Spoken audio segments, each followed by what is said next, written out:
Hello everyone, आज हम पढ़ने वाले हैं क्लास 8 की पोएम मिस्ट्री एंड मैजिक। इसमें एक लड़की है गोपी, जिसके पास एक जादुई ब्रश आ जाता है। उस जादुई ब्रश की हेल्प से वो क्या क्या करती है तो हम इस पोएम में वो देखेंगे। स्टैंजा वाइज हम मीनिंग समझेंगे कि इस पोएम में है क्या।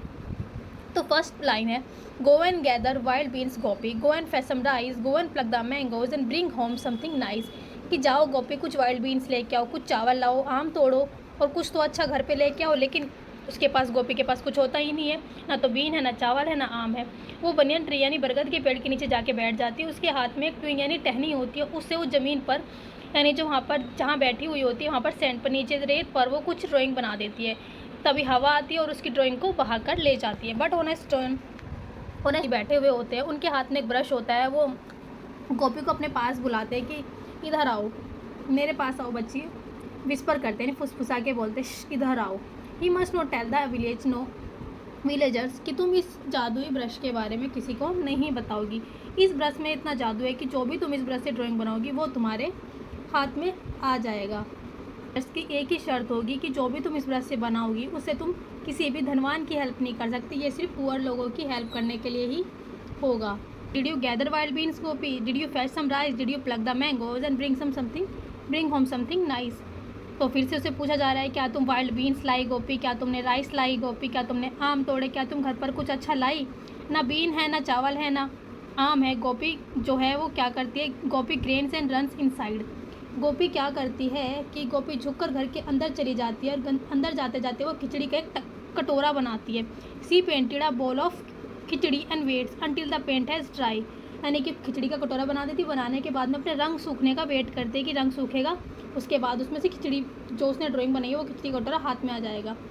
The bowl is full of khichdi Gopi into the house the villagers scheme the young and old all wish to see the magic of the dreams. कटोरा खिचड़ी से भर गया। गोपी, गांव वाले उसके घर में दौड़े चले आए। बूढ़े बच्चे सभी देखना चाहते थे उसके सपनों की जादुई दुनिया, उसके सपनों की जादुई ब्रश, कि उसका ये ब्रश क्या कमाल करता है जो ये सपने बना सकती है। सी पेंट अ मफलर, उसने किसान के लिए, फार्मर के लिए मफलर बनाया।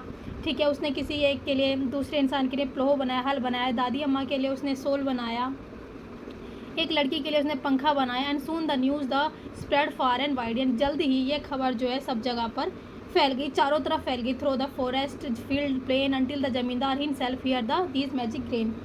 जंगल में, खेतों में, मैदान में, हर कोई जो गोपी के मैजिक ब्रश के बारे में बात करने लगा। यानी कि ये बात जो आग की तरफ फैल गई, यहाँ तक कि जमींदार तक भी ये बात पहुँच गई। नेक्स्ट पेज पर चलते। In order you to paint for me a fortress tall and grand. तो जब जमींदार को ये बात पता चली तो जमींदार ने जो है वो गोपी को हुक्म दिया कि मैं तुम्हें हुक्म देता हूँ, आई ऑर्डर यू, मैं तुम्हें हुक्म देता हूँ कि मेरे लिए तुम एक विशाल किला बनाओ, खजाना बनाओ, गहने बनाओ, कीमती चीज़ें बनाओ, ताकि मैं राज्य पर राज कर सकूं। लेकिन गोपी ने कहा, मना कर दिया। जाहिर सी बात है, गोपी बोज एंड शेकर हेड।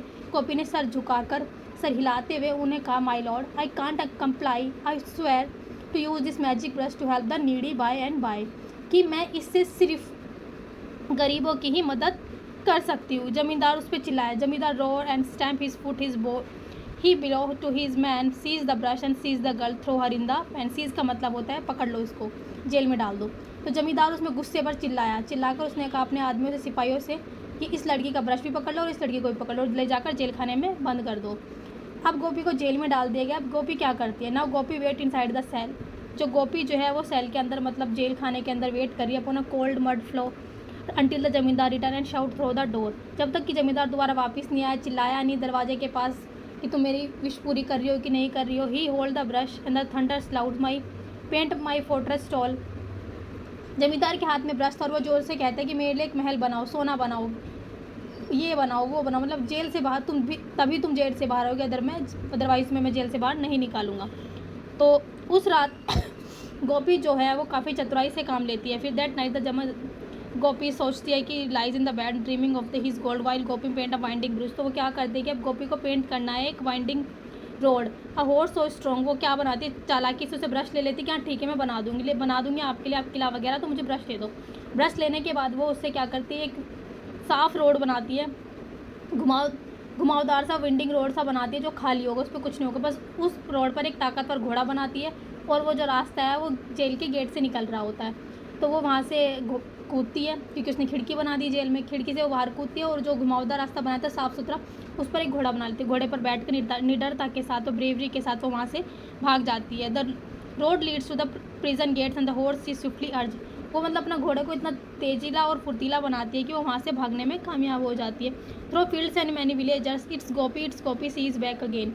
वह घोड़े पर सवार होकर तेज़ दौड़ती हुई खेतों गाँवों से होकर, गाँव वाले कहते देखो गोपी वापस आ गई, गोपी वापस आ गई। बट गोपी लगातार चित्र बनाती रहती है क्योंकि उसके जमींदार के जो लोग हैं ना उसका पीछा कर रहे होते हैं। सी पेंट अ माइटी रिवर, और उनको रोकने के लिए एक रिवर बना देती है रास्ते में। See it currents fast and deep, उसके अंदर पानी का काफ़ी तेज बहाव होता है और काफ़ी गहरी नदी बनाती है। तो जमींदार and his man stop short and can't leave. जब जमींदार के लोग जो है वो वहीं पे रुक जाते हैं और वो उसे कूद नहीं पाते, पार नहीं कर पाते नदी को, क्योंकि उसने काफ़ी गहरी बनाई होती है। नाउ शुड आई पेंट, अब उन्हें धमकी दे रही होती है गोपी कि अगर तुम लोगों ने मेरा इसके बाद भी पीछा किया तो मैं एक भयानक सा बीस्ट बना दूंगी, जानवर बना दूंगी और वो तुम्हें खा जाएगा। अगर तुम लोगों ने मेरा पीछा किया ना तो अच्छा नहीं होगा, मैं तुम्हें लास्ट बार चेतावनी दे रही हूँ। The zamindar cries and no no no more, I leave I will go, he turns and flees, he is man behind, they are not to choose to stay. अब जमींदार डर गया कि सच में अगर इसने बीच बना दिया तो खा जाएगा। तो इसके बाद कि जमींदार जो खुद भी पीछे हट जाता है और अपने जो आदमी होते हैं उन्हें भी पीछे हटने के लिए कहता है कि भैया आप पीछे हट जाओ, हम लोग अब गोपी का पीछा नहीं कर रहे। ना गोपी जो है वो पेंट करती है काफ़ी सारी चीज़ें अपने गांव वाले दोस्तों के लिए और काफ़ी सारे गिफ्ट्स बनाती है और काफ़ी सारी चीज़ें बनाती है अपने गाँव वालों के साथ में। अच्छे से खुलकर गाने गाती है, हंसती है, मुस्कुराती है, फिर अच्छे से अपनी लाइफ जो है वो जॉय के साथ, खुशी के साथ जी रही होती है। तो बेसिकली इस स्टोरी में ये है कि हमेशा जादू या शक्तियों का प्रयोग जो हमेशा दूसरों की भलाई के लिए करना चाहिए, हमें उसमें अपना लालच नहीं लेके आना चाहिए, साहस और समझदारी से, जैसे गोपी ने जमींदार की मुसीबत से अपने आप को बचा लिया, इस तरीके से अगर हम साहस और समझदारी के साथ सामना करें, सूझबूझ से काम लें, तो हम किसी भी प्रॉब्लम का सामना कर सकते हैं, मुसीबत को हराया जा सकता है। तो यही था बस इस पोएम में। दैट्स ऑल फॉर टुडे, मिलते हैं नेक्स्ट वीडियो में।